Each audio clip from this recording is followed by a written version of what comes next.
ये प्रोसेस आपको करके दिखाने वाला हूँ। पहले अपने मोबाइल का प्ले स्टोर ओपन कीजिए, अपने मतलब दोनों मोबाइल का आपको प्ले स्टोर ओपन करना है और यहाँ सर्च कीजिए इंक्वायर। देखिए ऐप आ गई है, आप इंस्टॉल कर सकते हैं। और उसके बाद आपको दोनों मोबाइल की ऐप ओपन करनी है।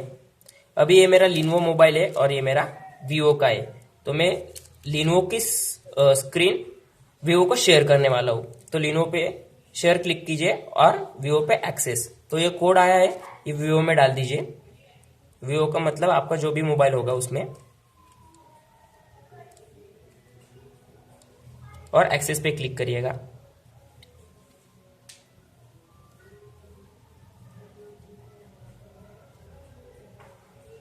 इसको थोड़ा टाइम तो लगता है, ये आपके इंटरनेट स्पीड पे भी डिपेंड करता है कितना टाइम इसको लगेगा। देखिए यहाँ पे पूछ रहा है कि माइक्रोफोन अनेबल करना है कि नहीं, मैं अभी नहीं कर रहा हूँ।